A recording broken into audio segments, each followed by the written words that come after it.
સુરતમાં પ્રેમના નામે વિકૃત માનસિકતાનો નવો કિસ્સો સામે આવ્યો છે, જ્યાં એક વેપારીએ પૂર્વ પ્રેમિકા મોડેલને ટાર્ગેટ કરીને બીભત્સ ફોટા વાયરલ કર્યા અને એસિડ એટેકની ધમકી આપી. પ્રેમીનો ત્રાસ અહીં સુધી જ સીમિત ન રહ્યો, તેણે પૂર્વ પ્રેમિકાને ટાર્ગેટ કરતી રીલ્સ બનાવી તેનું સતત શોષણ કર્યું.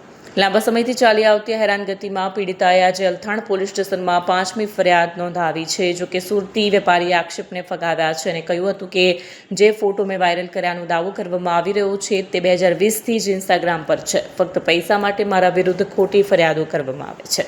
અત્રે ઉલ્લેખનીય છે કે આરોપી મિતેશ સંપત જૈન વિરુદ્ધ અગાઉ દુષ્કર્મ, ફાયરિંગ, કાર સળગાવી અને આઈટી એક્ટ હેઠળ ફરિયાદો નોંધાઈ ચૂકી છે. પોલીસે તાજેતરની ફરિયાદના આધારે તપાસ શરૂ કરી છે, પરંતુ આરોપીની કાયદાના ડર વગરની ગુનાહિત માનસિકતા ચર્ચાનું કેન્દ્ર બની છે. પીડિતાએ ફરિયાદમાં જણાવ્યું હતું કે 19 ફેબ્રુઆરીના રોજ મિતેશે તેના ફોટા સોશિયલ મીડિયા પર શેર કર્યા. ફોટાની સાથે તેણે ધમકીભરી કેપ્શન લખી, જેમાં એસિડ એટેકનો ઉલ્લેખ હતો. વારંવારની જાનથી મારી નાખવાની ધમકીઓ અને ડિજિટલ પ્લેટફોર્મ પર થતી બદનામીથી કંટાળીને આખરે મક્કમતા બતાવી કાયદાકીય લડત આપવાનું નક્કી કર્યું છે. પોતાના ઇન્સ્ટાગ્રામ એકાઉન્ટ પર સતત ટાર્ગેટ કરતી રીલ્સ બનાવીને મૂકે છે. આ રીલ્સમાં તે મને નીચે દેખાડવા અને ડરાવવા માટેના ગંદા ઇશારાઓ તેમજ લખાણોનો ઉપયોગ કરે છે. તેમણે વધુમાં જણાવ્યું હતું કે અમારા વચ્ચે વર્ષ 2018થી પ્રેમ સંબંધ હતો. તે તોડી નાખ્યા બાદ મિતેશ અવારનવાર ફેક આઈડી બનાવી તેને અને તેના પરિવારને પરેશાન કરતો. ભૂતકાળમાં મિતેશ સામે બળાત્કારની ફરિયાદ પણ નોંધી હતી. જોકે સમાધાન બાદ આ ફરિયાદ પાછી ખેંચી લેવામાં આવી. જોકે હજુ પણ તેની વિકૃત માનસિકતામાં કોઈ સુધારો નથી આવ્યો. અલથાણ પોલીસ સ્ટેશનમાં ગત 20 ફેબ્રુઆરી 2025ના રોજ ભોગ બનનાર જે છે પણ આવીને રજૂઆત કરેલ કે પોતાના ફોટા જે છે એ આ કામના આરોપી મિતેશ સંપતલાલ જૈન દ્વારા પોતાની ઇન્સ્ટાગ્રામની ચેનલ પર અપલોડ કરેલા હોય તે બાબતનું સ્ક્રીન રેકોર્ડિંગ રજૂ કરતા કાયદાકીય રીતે આઈટી એક્ટની કલમ 66 તથા 67 અને 67 એ મુજબ આરોપી વિરુદ્ધ ગુનો દાખલ કરેલ છે. અગાઉ પણ કઈ રીતની ફરિયાદ? અગાઉ જે છે આ કામના ભોગ બનનારે અલથાણ પોલીસ સ્ટેશનમાં 2 ફરિયાદ દાખલ કરેલ છે. આ ઉપરાંત ઉમરા પોલીસ સ્ટેશન તથા વેસુ પોલીસ સ્ટેશનમાં પણ આરોપી વિરુદ્ધ ગુનો દાખલ થયેલ છે. કઈ રીતની કાયદાકીય કાર્યવાહી? આ કામે જે છે આ કામે ભોગ બનનાર દ્વારા જે વિડીયોગ્રાફિક પુરાવો આપવામાં આવેલ છે તેને પંચનામું કરી કબજેલી FSLમાં મોકલવામાં આવશે અને પુરાવો મળતા જે છે નામદાર કોર્ટમાં ચાર્જशीट કરવામાં.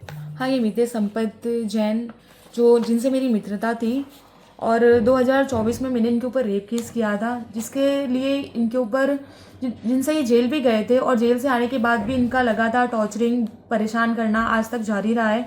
मैंने बीच में कितनी सारी कंप्लेन FIR भी की हुई है, जिससे अभी बीच में आपने सुना होगा कि उन्होंने हमारी गाड़ियाँ जला दी थी घर की, तो उसके अगेंस्ट भी हमने कंप्लेन की हुई है. अभी एक आज वापस से मैंने कंप्लेन की है जिसमें उन्होंने अपने इंस्टाग्राम अकाउंट पे मेरे न्यूड फ़ोटोज़ वायरल किए हैं और मुझे एसिड अटैक की धमकी दी है और इस तरह से उनका परेशान करना जारी है. क्या मांगे आपकी? मेरी यही मांग है कि हमें जल्दी से जल्द न्याय दिया जाए. मेरी और मेरी फैमिली हम सब बहुत परेशान हैं. वो मुझे टॉर्चर इतना कर दिया है कि अब अगर न्याय नहीं मिला तो अब मेरे पास सुसाइड करने के अलावा और कोई रास्ता नहीं है.